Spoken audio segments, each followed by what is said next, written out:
कुछ ऐसे लोग होते हैं जो दुनिया में सिर्फ जीने नहीं आते, बल्कि अपने अभिनय, कला और कड़ी मेहनत से एक अमिट छाप छोड़ जाते हैं। ओम पुरी उन्हीं महान कलाकारों में से एक थे जिन्होंने अपने जीवन और सिनेमा के सफर में वो मुकाम हासिल किया जिसे शायद शब्दों में बयां करना मुश्किल होगा। नमस्कार, आप देख रहे हैं द एसपी प्रेस। स्वागत है आपका आज के इस वीडियो में। 18 अक्टूबर 1950 को हरियाणा के अंबाला में जन्मे ओम पुरी का बचपन आर्थिक तंगी में बीता। उनकी शुरुआती जिंदगी संघर्षों से भरी रही, परंतु उन्होंने कभी हार नहीं मानी। कला के प्रति उनके जुनून ने उन्हें अभिनय के क्षेत्र में कदम रखने के लिए प्रेरित किया और पुणे के प्रसिद्ध film and television institute of India यानी FTII से शिक्षा प्राप्त करने के बाद उन्होंने थिएटर में अपनी शुरुआत की।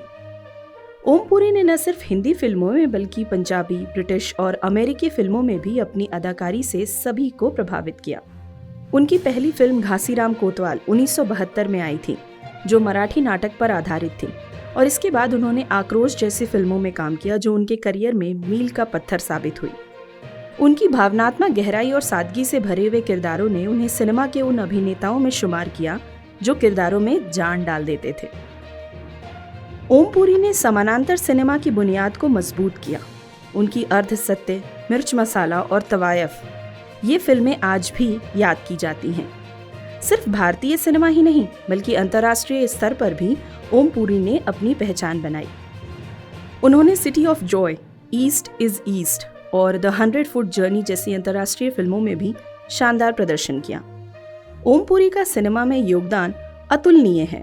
उन्होंने समाज के हर तबके के लोगों को समझा और उनके संघर्षों को बड़े पर्दे पर जीने का काम किया।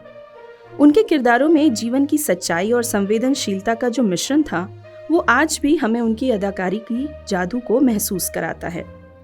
उन्होंने अपनी कला को सिर्फ मनोरंजन का साधन नहीं बनाया, बल्कि इसे समाज को जागरूक करने का जरिया भी माना। चाहे वो आम आदमी का संघर्ष हो या किसी विशेष वर्ग की समस्याएं, ओम पुरी ने हमेशा अपने काम के माध्यम से सामाजिक मुद्दों को उभारा है। आज ओम पुरी की याद में हमें ये एहसास होता है कि सिनेमा सिर्फ मनोरंजन का साधन नहीं, बल्कि ये समाज का आईना भी होता है, और ओम पुरी उस आईने के सबसे सजीव प्रतिबिंब थे। उनकी जयंती पर उन्हें हार्दिक नमन और जन्मदिन की शुभकामनाएं। उनका जीवन और उनकी कला हमेशा हमें प्रेरित करते रहेगी। धन्यवाद।